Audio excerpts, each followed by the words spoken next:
Cantando ese himno, estaba pensando en el hecho de que hay verdades teológicas a las que uno no debe acostumbrarse. Y ciertamente el hecho de que estamos unidos a Cristo, vamos a hablar un poco de eso en este mensaje, pero quiere el Señor que nunca nos acostumbremos a cantar verdades tan gloriosas y tan hermosas. Quiero dar las gracias a los hermanos del IDEX y a la iglesia de Grace por darme la oportunidad de estar de nuevo en este púlpito que ha sido un ícono de la predicación expositiva en el siglo XX, y es un honor estar aquí, es un gozo poder conocer a tantos hermanos y hermanas. Gracias por haber venido de tan lejos algunos para escuchar la palabra de Dios. Quiero por favor que vayan conmigo al libro de Romanos capítulo 4.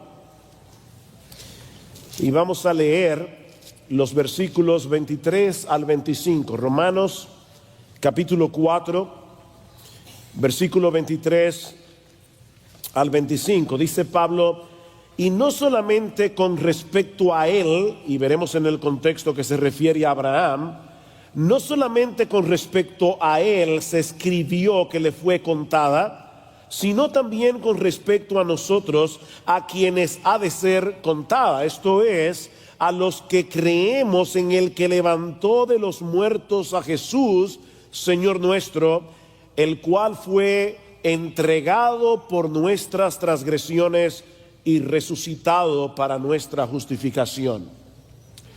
Alguien dijo una vez que el Evangelio no solo es el corazón de la Biblia, sino también el corazón que bombea vitalidad a la iglesia.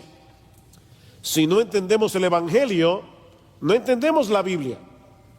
Y si no entendemos la Biblia, no hay salvación. Y si no hay salvación, no puede haber iglesia. Así que sin el Evangelio no entendemos las Escrituras. Sin el Evangelio no hay personas que puedan ser salvadas. Sin el Evangelio no habría iglesia. Pero aún podemos dar un paso más y decir que ningún verdadero creyente puede seguir creciendo en su fe, ni podrá luchar eficazmente contra el pecado que todavía mora en él, a menos que continúe aplicándose ese evangelio cada día. Por eso alguien decía que el diablo pone todo su empeño en detener el avance del evangelio. Y si no puede detenerlo, en cambiarlo. Y si no puede cambiarlo, en mezclarlo. Y si no puede mezclarlo, en reinterpretarlo. Y si no puede reinterpretarlo, en diluirlo. Y si no puede diluirlo, en distraernos en otras cosas para que no le prestemos al evangelio la atención que debemos prestarle en la iglesia. El punto es, mis hermanos, que el diablo hará todo lo que esté a su alcance para que el mensaje del evangelio no sea debidamente proclamado. Por lo tanto, si nosotros queremos ver a los pecadores venir a Cristo en arrepentimiento y fe, y queremos promover el crecimiento espiritual en la iglesia, es necesario que amemos, protejamos, proclamemos con pasión y con convicción el evangelio. Pero eso solo será posible si nosotros tenemos un claro entendimiento de lo que ese evangelio es y de lo que ese evangelio implica. Y eso es precisamente lo que queremos exponer en esta tarde a la luz de este texto en la carta de Pablo a los romanos, el cual resume en una forma magistral el contenido del evangelio. De hecho, Martín Lutero decía de este versículo, el versículo 25, él decía que comprende todo el cristianismo. Romanos 4:25, dice Lutero, resume el todo del cristianismo. Mis hermanos, este es el corazón de lo que nosotros debemos creer para ser salvos. Que Cristo fue entregado por nuestras transgresiones, que Él fue resucitado para nuestra justificación. Ahora, para poder entender esta declaración de Pablo, tenemos que entender que es una conclusión de algo que Pablo viene tratando ya a través de todo el capítulo 4, en el que usa el ejemplo de Abraham y el ejemplo de David para probar que la justificación es por medio de la fe sola. Estamos celebrando en unas semanas estaremos celebrando el 500 aniversario de la Reforma Protestante, y este fue el caballo de batalla de la Reforma. La doctrina de la justificación por la fe sola, no por nuestros méritos personales. Dice Pablo en Romanos capítulo 4, versículo 1, ¿qué pues diremos que halló Abraham, nuestro padre según la carne? ¿Qué halló Abraham? En otras palabras, ¿hay algún mérito que podamos atribuirle a Abraham? ¿Algo que él haya hecho y que lo ayudara a ganarse el favor de Dios? Bueno, ¿saben qué? Los judíos creían que sí, que Abraham tenía méritos. De hecho, Abraham era considerado por muchos rabinos como el único hombre justo de su generación. Así que Pablo, en una forma muy inteligente y claramente inspirado por el Espíritu de Dios, está dando aquí a los judíos por donde le duele. Porque ellos sí creían que Abraham era justificado por sus obras. Por ejemplo, en el libro de los Jubileos, un libro que fue escrito en el siglo II antes de Cristo, dice literalmente que Abraham fue perfecto en todas sus obras con el Señor y agradable en justicia todos los días de su vida. Y en Primera de Macabeos, no les voy a pedir que busquen eso en sus Biblias, porque no está. Yo espero que no esté. Pero en Primera de Macabeos, capítulo 2, en el versículo 52, dice, el autor se pregunta, ¿no fue acaso Abraham hallado fiel cuando fue puesto a prueba y su fidelidad le fue contada por justicia? Interesante, porque el autor de Macabeos está citando aquí Génesis capítulo 15, versículo 6. Que es el pasaje que el apóstol Pablo va a citar ahora. Dice, porque si Abraham fue justificado por las obras, él tiene de qué gloriarse, pero no para con Dios, porque ¿qué dice la escritura? Génesis 15:6, creyó Abraham a Dios y le fue contado por justicia. De hecho, en cierta medida, todo el capítulo 4 de Romanos es una explicación, es un desarrollo de Génesis capítulo 15 versículo 6. Abraham creyó y por eso fue justificado por medio de la fe. Él fue declarado justo en el tribunal de Dios por medio de la fe, no porque la fe tenga algún mérito, porque aún la fe es un regalo de Dios. Él simplemente se apropió de algo que Dios le otorgó gratuitamente por gracia. Dios le otorgó justicia a Abraham como un don gratuito, del cual él se apropió por medio de la fe. Ahora, el punto central de este capítulo es que esa forma por medio de la cual Abraham fue justificado es la forma a través de la cual Dios justifica a todo pecador. Dios siempre ha estado justificando a los pecadores desde el Antiguo Testamento, por medio de la fe sola. Noten lo que sigue diciendo Pablo en el versículo 4, pero al que obra no se le cuenta el salario como gracia, sino como deuda, mas al que no obra, sino cree en aquel que justifica al impío, su fe le es contada, le es imputada como justicia, por justicia al que obra. No solamente a Abraham, a cualquiera, puede ser chileno, puede ser argentino, puede ser hasta mexicano, todo. Cualquiera que crea, es porque lo que dijo Michael, no fui yo que dije eso. Yo amo a los mexicanos.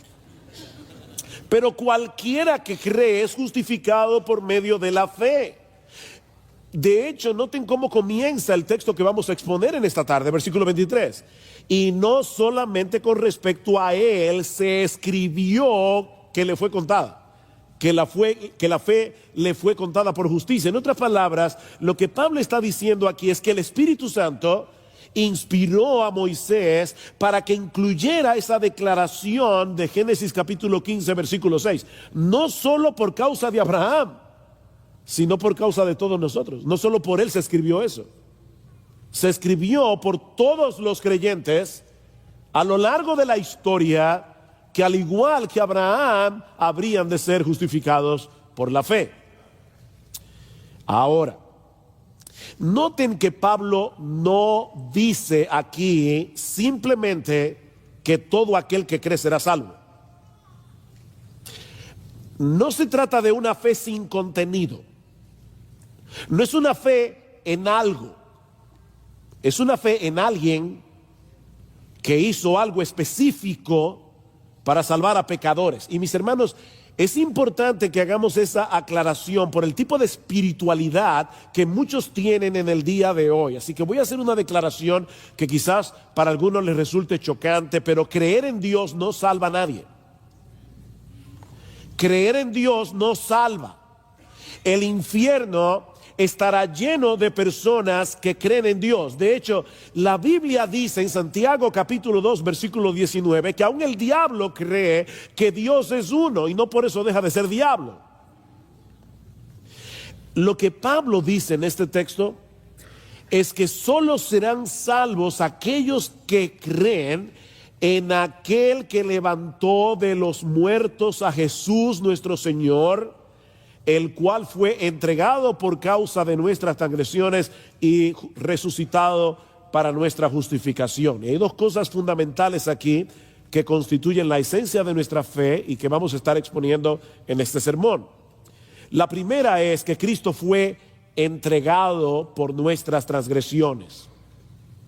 Muchos conocen y aceptan el hecho de que Jesús murió crucificado el Viernes Santo.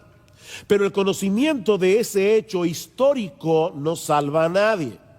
La fe que justifica es aquella que abraza de todo corazón el significado de esa muerte.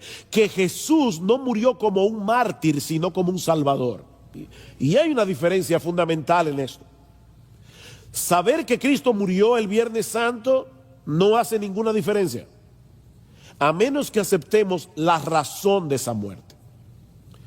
Yo supongo que muchas de las personas que escucharon a los apóstoles predicando acerca de la muerte de Cristo en la cruz, trajeron a sus mentes el caso de Sócrates, sobre todo si eran de origen griego, porque Sócrates fue condenado por enseñar filosofía a los jóvenes atenienses, de manera que los alumnos de Sócrates, entre ellos el mismo Platón, veían a Sócrates como un mártir de la verdad.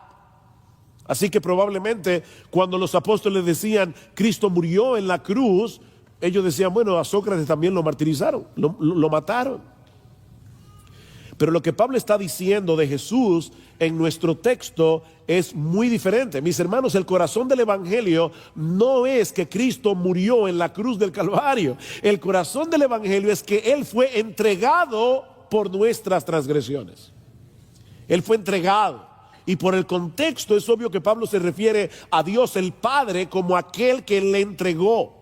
Porque dice en el versículo 24, sino también con respecto a nosotros, a quienes ha de ser contada, esto es, a los que creemos en el que levantó de los muertos a Jesús. ¿Quién es el que levantó de los muertos a Jesús? Dios el Padre. Por lo tanto, Dios el Padre es el sujeto del entregó. Dios el Padre entregó a su Hijo. Todos los que intervinieron en la muerte de Jesús fueron responsables de sus acciones. Judas, Herodes, Pilato, los soldados romanos, la turba de judíos guiados por los líderes religiosos de Israel. Todos ellos son culpables de la muerte de Cristo, pero ninguno de ellos entregó a Jesús por causa de nuestras transgresiones. Aunque ellos no tenían ni idea de lo que estaba sucediendo detrás de la escena, cada uno de ellos estaba siendo instrumento del decreto soberano de Dios. ¿Recuerdan ustedes aquel incidente cuando Pedro y Juan fueron encarcelados porque estaban predicando el evangelio y fueron llevados al concilio de Jerusalén y fueron amenazados para que no siguieran predicando en el nombre del Señor? ¿Qué hicieron ellos? Reunieron a la iglesia, se pusieron a orar, pidiéndole a Dios que les diera valentía para seguir predicando la palabra, y en una parte de la oración ellos hacen esta impresionante declaración: porque verdaderamente se unieron en esta ciudad contra tu santo Hijo Jesús, a quien ungiste Herodes y Poncio Pilato con los gentiles y el pueblo de Israel, para hacer cuanto tu mano y tu consejo habían antes determinado que sucediera. De paso, hermano, yo creo que si nosotros quisiéramos borrar la soberanía de Dios de la Biblia, tendríamos que borrar la Biblia. Porque es que la soberanía de Dios está en todas partes. Ellos hicieron cuanto tu mano y tu decreto habían antes determinado que sucediera. Fue Dios el Padre el que entregó a Dios el Hijo para que diera su vida en la cruz por nuestros pecados. Eso es lo que Pablo dice más adelante en Romanos capítulo 5, versículo 8. Dice: mas Dios muestra su amor para con nosotros en que siendo aún pecadores, Cristo murió por nosotros. Dios lo entregó. Y en Romanos capítulo 8, versículo 32 dice: el que no escatimonia a su propio Hijo. ¿Quién fue el que no escatimonia a su propio Hijo? Sino que lo entregó por todos nosotros. ¿Cómo no nos dará también con él todas las cosas? ¿Quién fue, mis hermanos, el que entregó a su Hijo? Fue Dios el Padre. Él murió en la cruz por cada una de nuestras ofensas al carácter santo y justo de Dios. Él murió por todas las veces que nosotros hemos violado su ley. Para la mayoría de las personas en el día de hoy esto es incomprensible. Si Dios es amor, como dice la Biblia, y todopoderoso, ¿por qué no decidió perdonarnos a todos sin tener que sacrificar a su propio Hijo? ¿Por qué? Porque ese Dios de amor también es perfectamente santo, también es perfectamente justo, y la justicia demanda que el malhechor reciba lo que merece. Veo a muchas mujeres aquí. Imagínate a una mujer que llega a su casa y se encuentra a su esposo en los brazos de otra, siéndole infiel.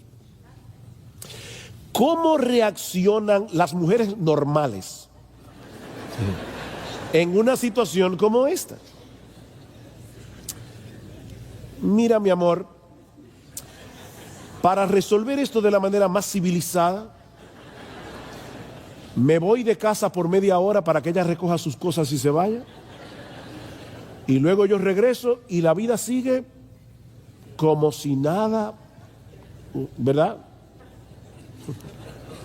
Ninguna mujer normal reacciona así. No, mis hermanos. Es por eso que el perdón siempre resulta costoso para el que perdona. El perdón siempre encierra un costo. Hay que asumir un costo para poder perdonar al que nos ha agraviado. Actualmente en nuestro país se está juzgando un caso de corrupción en el que uno de los tantos, en el que algunos funcionarios del gobierno parecen haber recibido grandes sumas de dinero para favorecer a una constructora extranjera. Ahora, imagínense que mañana aparece en los diarios esta noticia. Esta es la lista de aquellos inculpados en el caso que nos ocupa y fueron hallados culpables, pero el presidente de la República, en un acto sin precedente de amor y de misericordia, decidió perdonarlos a todos y hacer como si nada hubiera pasado. La pregunta es, ¿cómo ustedes creen que reaccionaríamos la mayoría de los dominicanos? ¿Alabando al presidente por su amor y compasión? Por supuesto que no. Reaccionaríamos indignados por la injusticia que se ha cometido. Hay algo en nosotros que demanda una satisfacción, porque fuimos creados a la imagen de un Dios justo. Deseamos de todo corazón que cada cual reciba lo que merece, excepto, por supuesto, cuando se trata de nosotros. En otras palabras, nosotros queremos justicia para los demás. Para nosotros queremos misericordia. Pero la Biblia dice que algún día todos vamos a comparecer ante el tribunal de Dios y en ese día la justicia prevalecerá por encima de todo lo demás. De manera, mis hermanos, que hay una tensión formidable entre el amor de Dios y la justicia de Dios. No una contradicción, sino una tensión. ¿Cómo puede un Dios justo perdonar en su amor a pecadores culpables y seguir siendo justos? Esa es la tensión. ¿Cómo resolver ese dilema entre la justicia y el amor de Dios? Por ejemplo, dice en Isaías capítulo 45, versículo 21, que nuestro Dios es justo y salvador. Pero eso es un problema. ¿Cómo puede ser Dios justo y salvador? No parece posible desde nuestra perspectiva humana que Él sea las dos cosas al mismo tiempo. ¿Cómo resolver, mis hermanos, ese dilema entre el Dios que debe castigar al pecador porque Él es justo, pero al mismo tiempo en su amor desea salvarlo porque Él es salvador? Bueno, la Biblia dice dos cosas acerca de esto. La primera es que solo Dios mismo podía llegar a ser nuestro Salvador. La Biblia dice eso. Solo Dios puede salvar. Nadie más puede hacerlo. Mis hermanos, lo que estamos diciendo es que solo Dios puede salvarnos de su ira. Solo Dios. Isaías 43:11, yo soy el Señor y fuera de mí no hay salvador. Y el salmista dice en el Salmo capítulo 3 versículo 8 que la salvación le pertenece al Señor. Ni el ángel más poderoso y puro podía hacer eso. Solo Dios puede salvar a los pecadores. Pero la Biblia nos enseña también que el Salvador tenía que ser un miembro de la raza humana para que pudiera representar al hombre culpable y rebelde en el tribunal de Dios y pagar por sus rebeliones. En el mismo momento en que Adán y Eva pecaron contra Dios en el huerto del Edén, Él promete enviarles un Salvador a un ser humano nacido de mujer. ¿Recuerdan la profecía de Isaías capítulo 53? ¿Cómo se describe a este Salvador en ese texto? Un varón de dolores, experimentado en quebrantos. Así que no había alternativa. El Salvador de los pecadores tenía que ser Dios y hombre a la vez. Fue por eso que la segunda persona de la Trinidad asumió una naturaleza humana semejante en todo a la nuestra, pero sin pecado, y luego fue a la cruz a morir en nuestro lugar. Mis hermanos, Dios entregó lo que Él más amaba a su Hijo Jesucristo para que Él pagara nuestra deuda y así poder perdonar a pecadores culpables que le odiaban, manteniendo intacta su justicia. El Hijo fue entregado por el Padre por causa de nuestras transgresiones. Así que no fue un mártir el que dio su vida el Viernes Santo, fue un Salvador. El Rey del universo, que decidió voluntariamente y en obediencia a su Padre recibir en lugar de pecadores el castigo de la justa ira de Dios por todos y cada uno de nuestros pecados. Al que no conoció pecado, por nosotros Dios lo hizo pecado para que nosotros fuésemos hechos justicia de Dios en Él. Pero esa no es toda la historia.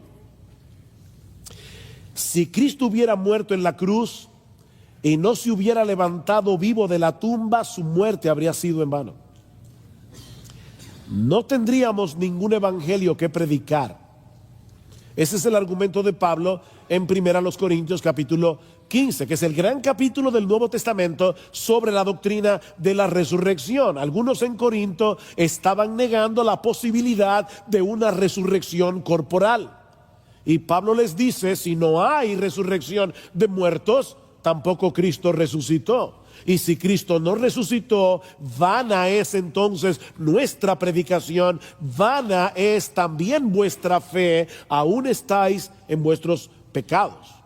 Lo que Pablo está diciendo aquí en 1 Corintios 15 es lo mismo que dice en Romanos capítulo 4. Para ser salvos no basta con creer que Cristo fue entregado por nuestras transgresiones, sino también en segundo lugar que Él fue resucitado para nuestra justificación. Vean otra vez versículos 23 y 24. Y no solamente con respecto a él se escribió que le fue contada, sino también con respecto a nosotros, a quienes ha de ser contada, esto es, a los que creemos en el que levantó de los muertos a Jesús, Señor nuestro. Yo le decía a mi esposa en estos días, la verdad es que el hecho de que la gente no crea que la Biblia es la palabra de Dios es una demostración de las tinieblas del pecado en el corazón del hombre. Porque la Biblia es un libro que no puede ser explicado si no es a través de la inspiración del Espíritu Santo. Mira, mi hermano, cuando alguien te diga, pruébame que la Biblia es la palabra de Dios, no caigas en esa trampa. Dile tú, pruébame que no lo es. Toma la Biblia con esta unidad tan perfecta que la Biblia tiene y pruébame que la Biblia no es la palabra de Dios. ¿Por qué se encuentra esa historia de Abraham en Génesis capítulo 15? Por causa de lo que Cristo iba a hacer miles de años después. Esa historia no se encuentra allí para que sepamos cómo fue salvo Abraham. Fue escrita por inspiración del Espíritu Santo para enseñarnos que cualquier pecador que haya sido salvado a lo largo de toda la historia de la redención ha sido solamente por la fe. Nunca ha sido por las obras.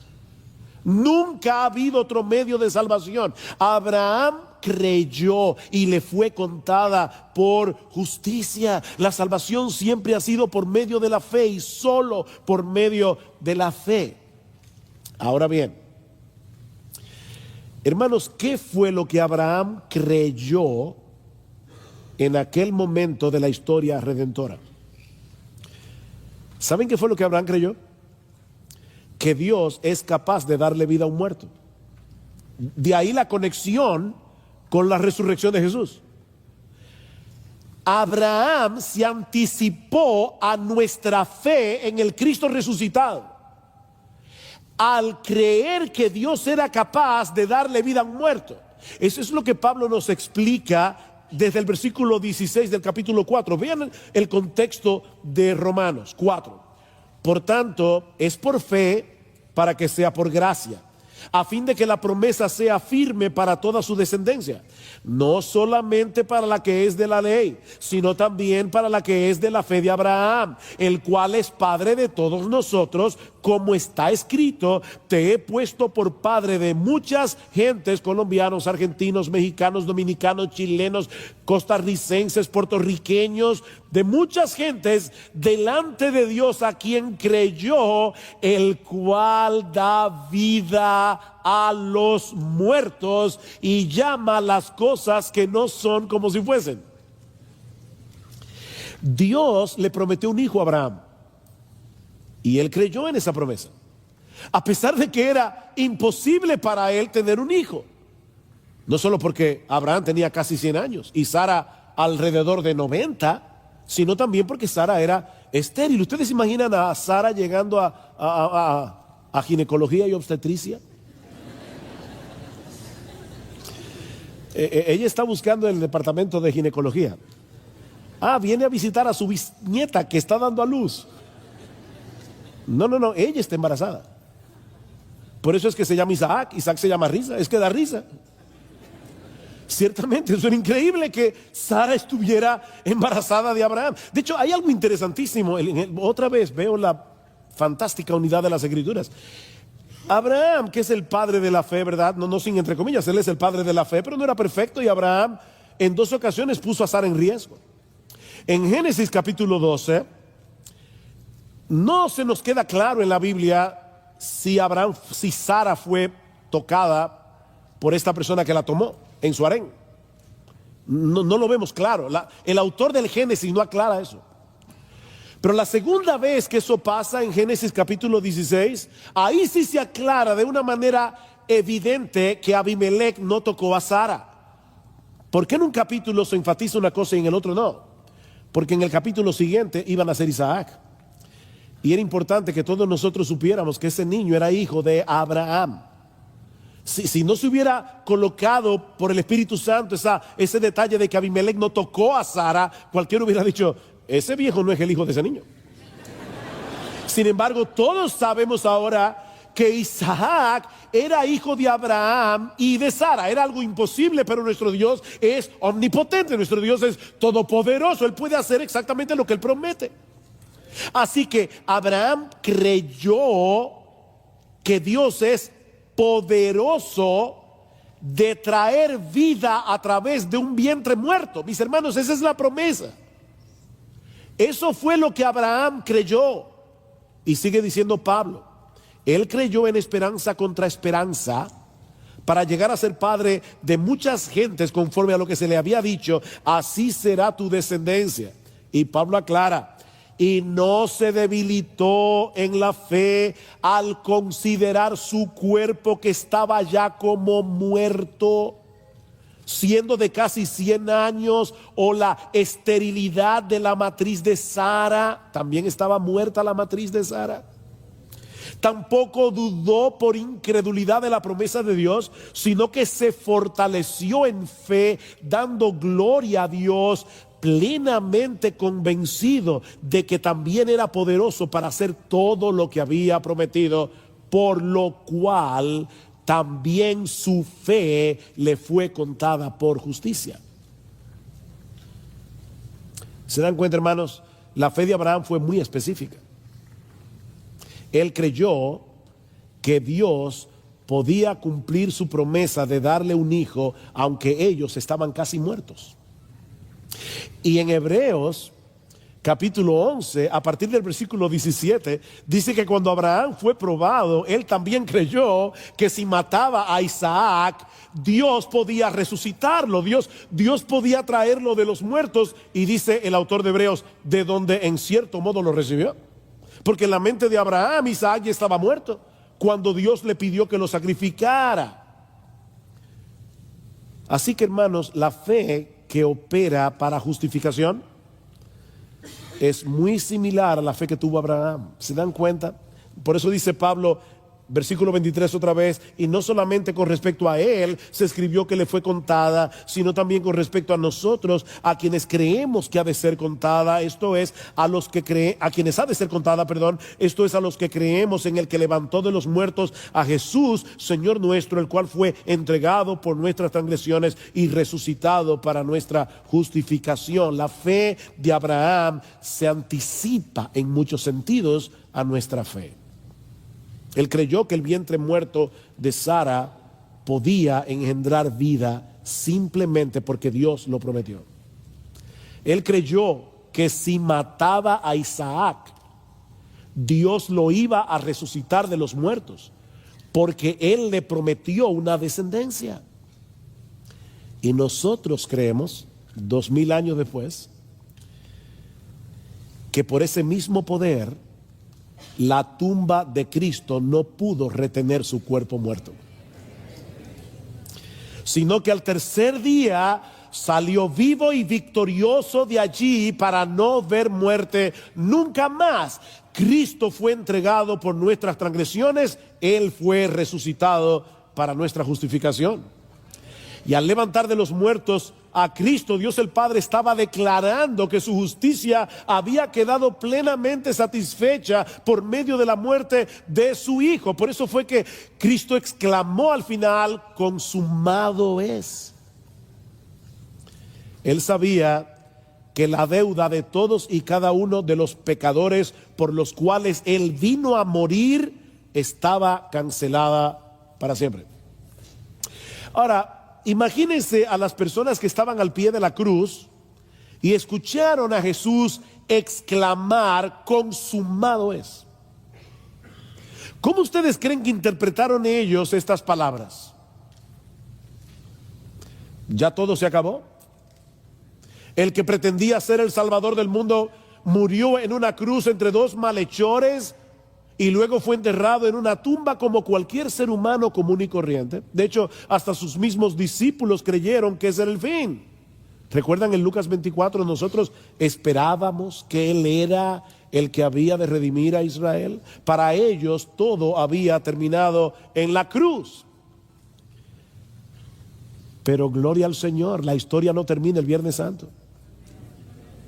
Llega el domingo de resurrección Y Dios el Padre hace una tremenda declaración al levantar a su Hijo de los muertos. Este es mi Hijo amado en el que siempre me he complacido. Él ha satisfecho plenamente mi justicia muriendo en la cruz del Calvario. Su sacrificio ha sido aceptado en la corte celestial para que todo aquel que en Él cree no se pierda, mas tenga vida eterna.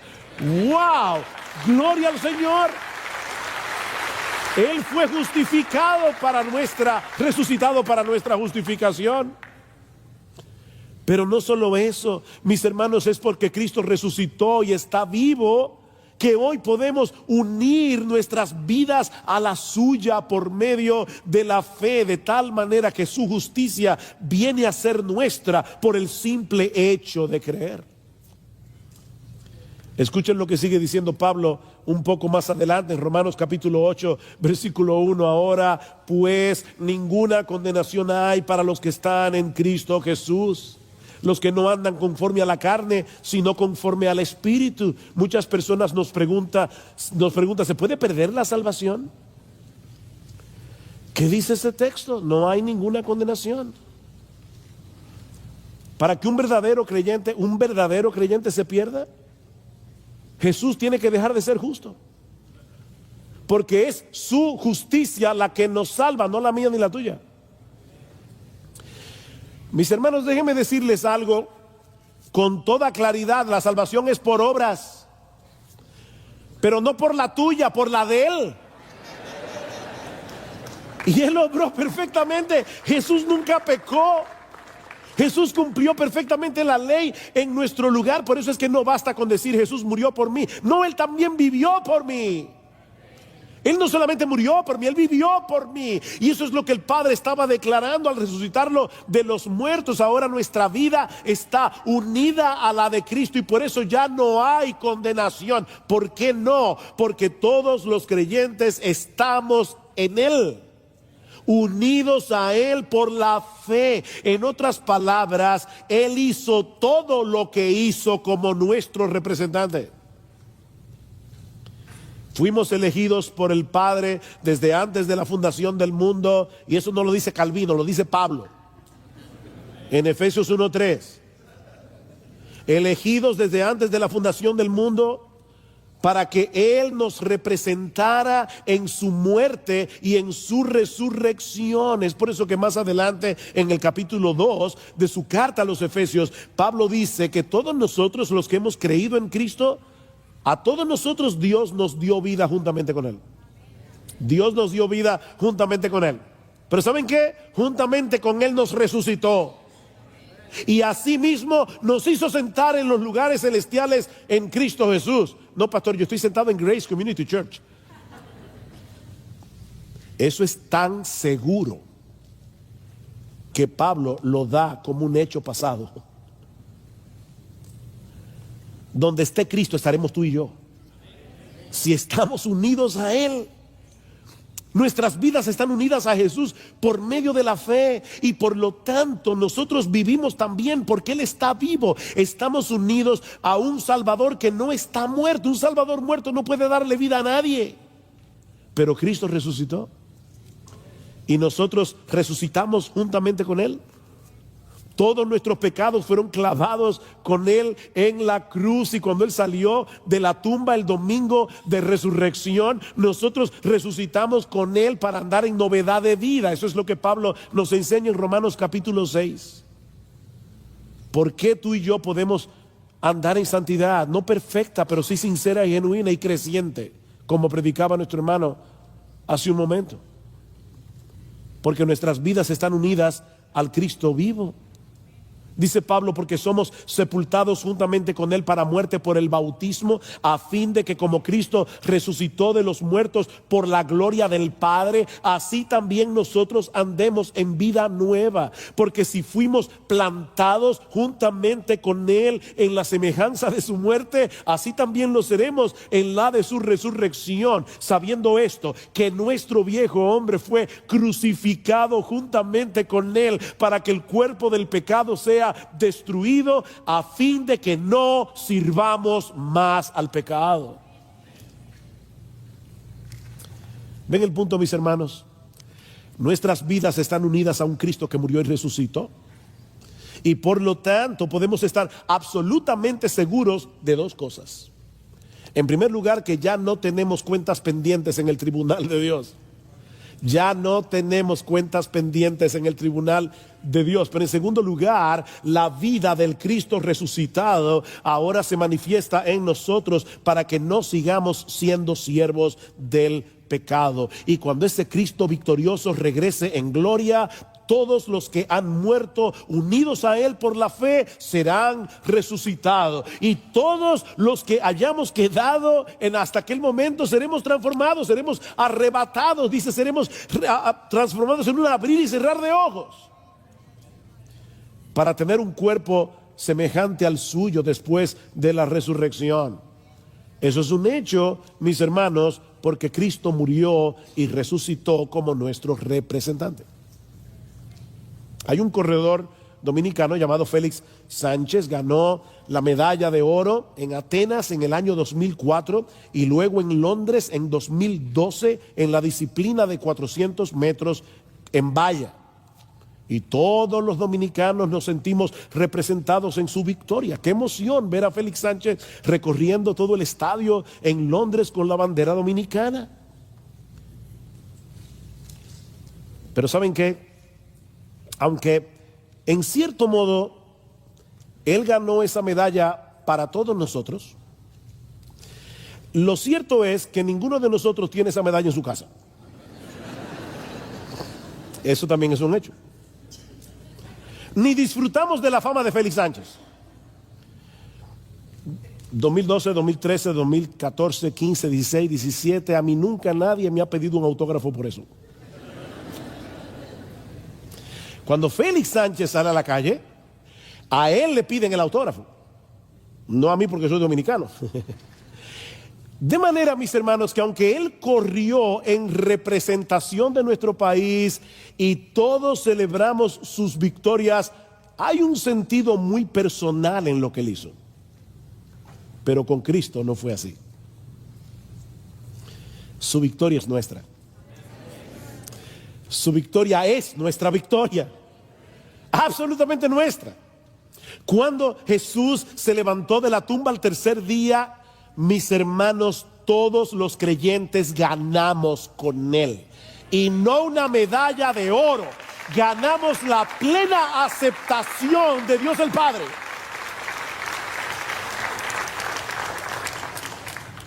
Como si fuéramos tan justos como Dios el Hijo. Mira, mi hermano, yo no sé, mi hermana, cómo fue tu vida antes de ser cristiano, cristiana. Para Dios tú nunca has roto un plato. La justicia de su Hijo es tuya por medio de la fe. Únicamente por medio de la fe. Así que celebremos con gozo, mis hermanos, que nuestro Señor Jesucristo resucitó. Ya no hay condenación para nosotros, porque en aquella tumba vacía quedaron enterrados todos nuestros pecados, para que hoy podamos acercarnos con toda confianza y libertad ante el trono de la gracia y allí encontrar gracia para el socorro oportuno. Gocémonos en la esperanza ciertísima de que algún día nuestro bendito Señor y Salvador transformará el cuerpo de la humillación nuestra para que sea semejante al cuerpo de la gloria suya, por el poder con el cual también puede sujetar así todas las cosas. Y mientras tanto, vivamos en el poder del Cristo resucitado, recordando que el pecado que todavía mora en nosotros ya dejó de ser nuestro rey y no puede dominarnos a su antojo. Mis hermanos, Cristo en la cruz venció al diablo, al pecado y al mundo porque Él resucitó. Y todos aquellos que hemos creído en Él somos más que vencedores por medio de aquel que nos amó. Es ese evangelio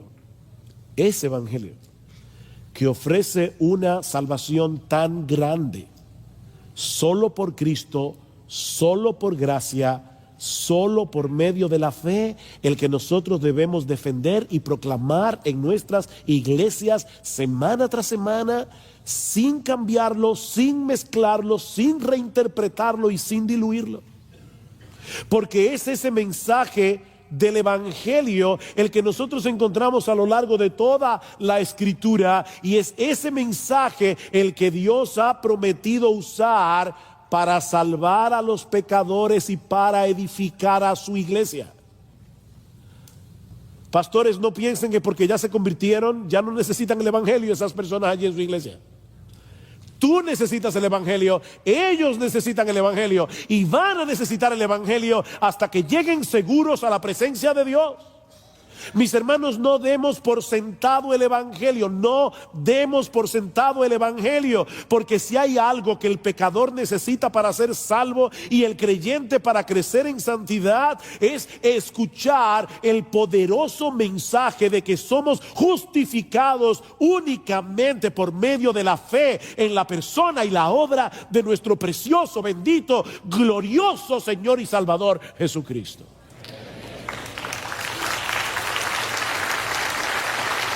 Decía Juan Calvino, y con esta cita concluyo: sin el Evangelio todo es inútil y vano. Sin el Evangelio no somos cristianos. Sin el Evangelio toda riqueza es pobreza, toda la sabiduría es locura ante Dios, la fortaleza es debilidad y toda la justicia del hombre está bajo la condenación de Dios. Pero por el conocimiento del Evangelio somos hechos hijos de Dios, hermanos de Jesucristo, conciudadanos del reino de los cielos, herederos de Dios con Jesucristo, por quien los pobres se hacen ricos, los fuertes se hacen débiles, los simples se hacen sabios, los pecadores son justificados, los desolados son consolados, los inseguros son asegurados y los esclavos son libertados. El Evangelio es palabra de vida. Gloria al Señor.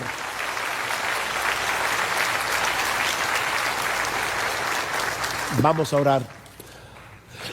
Padre, nosotros queremos darte gracias por habernos dado en esta tarde la oportunidad de predicar una vez más tu palabra. Gracias, oh Señor, por darle el privilegio a hombres comunes y corrientes, pecadores, salvados por Cristo a través de ese mismo Evangelio, poder predicar ese Evangelio a otros.